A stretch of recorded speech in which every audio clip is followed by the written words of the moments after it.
একদিন তার পিঠ চুলকাচ্ছে, বৌমাকে বলছে বৌমা একটু তাড়াতাড়ি আমার পিঠটা চুলকায় দাও। কি যেন হয়েছে, পিঠে কি পোকা পড়ে একদম মানে লাল হয়ে গেছে। বৌমা দৌড়ে এসে শাশুড়ির পিঠের কাছে বসছে। শাশুড়ি বলে কি বৌমা চুলকায় দাও। বৌমা কথাও বলে না, চুলকায়ও না। শাশুড়ি বলতে বৌমা কি হয়েছে, তুমি তো আমার সব কথা শোনো, পিঠটা চুলকানোর মধ্যে ছোট্ট একটা কাজ করতে এতক্ষণ কেন বসে আছো? বৌমা বলছে শাশুড়ি মা আমাকে মাফ করবেন, আমাকে ভুল বুঝবেন না, আমি কিন্তু দৌড়ে এসেছি আপনার পিঠ চুলকানোর জন্য, কিন্তু আমি যতবারই পিঠ চুলকাতে চাই কে যেন আমার দুইটা হাত নিচের দিকে আটকায় রাখে, আমার দুইটা হাত অবশ হয়ে যায়, আর কে যেন ফেরেশতার মতো কে যেন আমার পা উপরের দিকে উঠাইয়া দিচ্ছে।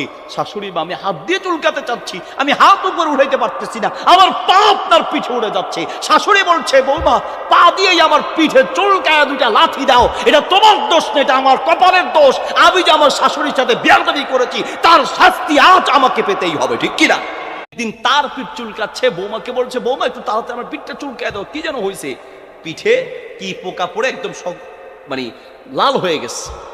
বৌমা দৌড়ে এসে শাশুড়ির পিঠের কাছে বসছে। শাশুড়ি বলে কি বৌমা চুলকায় দাও। বৌমা কথাও বলে না, চুলকায়ও না।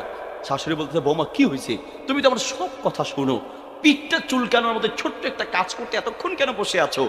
বৌমা বলছে শাশুড়ি মা আমাকে মাফ করবেন, আমাকে ভুল বুঝবেন না, আমি কিন্তু দৌড়ে এসেছি আপনার পিঠ চুলকানোর জন্য, কিন্তু আমি যতবারই পিঠ চুলকাতে চাই কে যেন আমার দুইটা হাত নিচের দিকে আটকায় রাখে, আমার দুইটা হাত অবশ হয়ে যায়, আর কে যেন ফেরেশতার মতো কে যেন আমার পা উপরের দিকে উঠাইয়া দিচ্ছে।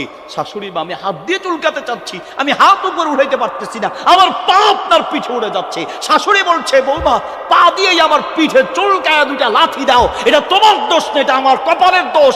আমি যে আমার শাশুড়ির সাথে বেয়াদবি করেছি তার শাস্তি আজ আমাকে পেতেই হবে, ঠিক কিনা?